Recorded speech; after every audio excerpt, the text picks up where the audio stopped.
What up, dudes? Pardon my devilishly garbage looks here, but I have a very exciting announcement. You guys know and love the Suzuki Wasteland Bandit, and what we've got today is a whole nother Bandit. So for those of you who have been subscribed for a while, you'll remember my video where I talked about how the Wasteland Bandit was very messed up. The engine's having some issues. It's got such high mileage and honestly unknown mileage because when I bought it, the guy didn't have the speedo attached to it, so I don't know how much he ran on it without it actually building up those miles. I have been looking for a replacement Bandit, a replacement engine really, for the Wasteland bike forever now. Pretty much since I started seeing pitting in the camshafts in the old Bandit, I have been relentless on Craigslist and eBay looking for something that I could just replace the entire engine, and I finally found it. I had to go through some really awful motorcycle Craigslist ads to get to this bike, but we're gonna talk about that later. Right now, let's go over this beautiful Bandit and tell you guys a little bit more about it. Don't mind the messy garage at the moment. Things are a little bit packed in here with all the motorcycles, but this beautiful 2003 Suzuki Bandit 1200S. I just picked this up today. It's Sunday, May 24th. So hopefully you guys are watching this on Memorial Day on the 25th of Monday. I'll be having this video out, but look at her. Oh my God, she's gorgeous. This bike only has 14,000, it had about 500 something miles on it. I put a little bit of mileage getting this because I did come from the Bay Area, but it is in wonderful condition and I can't wait to start digging into it and doing all the basic maintenance that I would usually do, especially if you're getting a bike off of Craigslist. Now the story with this bike is that it actually sat for about 2 years, which is a little bit longer than they originally told me, saying that it was an ex's bike and it was parked in a garage, and eventually the gal got it registered and transferred into her name, and so it's got a clean title, it's registered. I need to do an oil change, which is what we're about to get to right now. As you can see, I've got a little drop of oil on the ground, and I'm hoping it just came from the oil fill cap, but we're gonna take a deeper look at that in a little bit. She's got a little bit of road rash for being laid down on the right side, but to me that doesn't affect engine performance, and riding this thing home was absolutely fantastic. I tried to take it easy on it just because the oil was that old. It had been sitting for 2 years, so the oil was 2 years old, and I definitely didn't want to do any really hard pulls with oil that old, and also there being a CANON oil filter on this bike.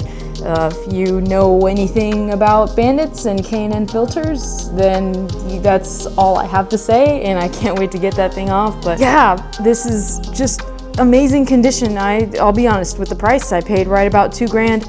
I didn't want to pay much more than that. I think paying any less wouldn't have been fair for such a bike in this kind of condition. I really just cared more about the engine than anything else. Tires and seals and things like that, that's basic maintenance stuff. The carburetors are leaking a little bit, or I think it might actually be the fuel petcock, and I apologize for this dark lighting. I'll try and adjust it. The fuel valve on these bikes is notorious for becoming leaky, and honestly, the carbs, everything ran great. Everything ran so fantastic going down the highway. For this bike, having sat for so as long as they're saying, there's absolutely no rust in this tank.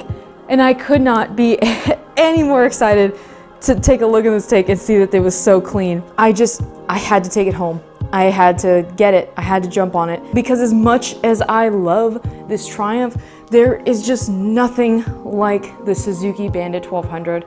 And maybe you've ridden it and maybe you didn't like it, or maybe you've never ridden one and had the opportunity to ride one of these bikes. But there is just something about this 4-cylinder monster of an engine that Suzuki came out with that makes it, it's just addicting. It's beautiful and addicting. I love the triple engine, I love my Triumph, but I miss my Bandit so much.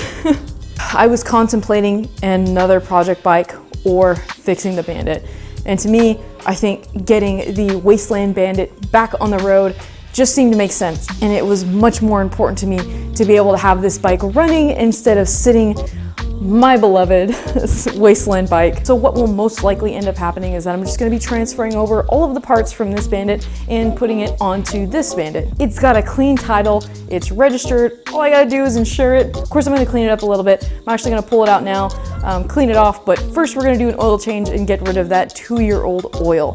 So let's do that, knowing that it's got clean oil. In my head, I've already started to make a small list of all the basic maintenance things, and top of that list, besides oils change, is going to be a valve clearance inspection, and these bikes are super easy to check the valves on. So that may be in the next video. Right now, let's just do the oil change and then probably just give it a general cleaning off because it really smells like fuel.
Everybody wants to hear.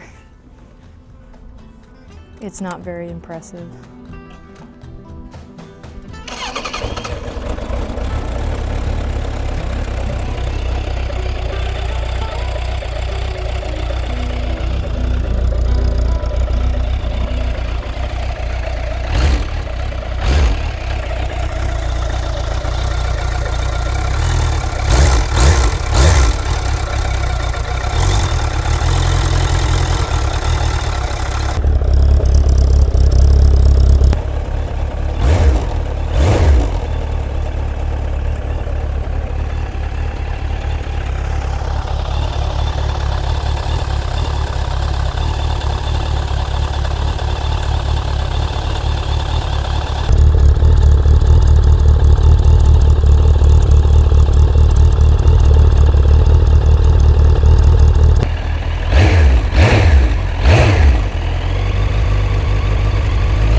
It honestly already sounds better with the fresh oil in it, like 10 times better.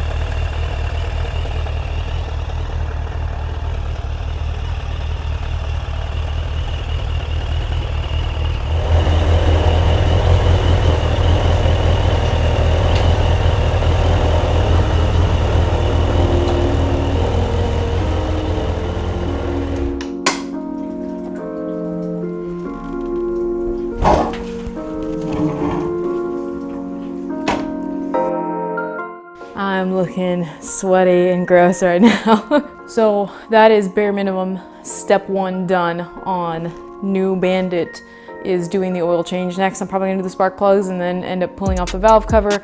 I need to order another valve cover gasket so that I can replace it because it already looks like it's seeping a little bit. By letting the bike heat up, I'll be able to see if there's any other oil leaks that I need to address. But so far right now, it looked like it was just the gas leak and the oil seeping from the drain plug and the oil filter and whatnot. I think that's gonna wrap it up for today. We got the oil change done, just a bare minimum. I'm gonna clean up some of the gas that's on there, and then next time we're going to tackle the valve adjustment, which I think I'll go ahead and make a video about that, and also check the spark plugs, and we'll see where the rest of the bike is kind of at on this. But again, thank you for watching. Thanks for hanging in there with me. I'm very excited to get Wasteland Bike back on the road. If you guys like this video, subscribe, stay tuned. I'll see you in the next one.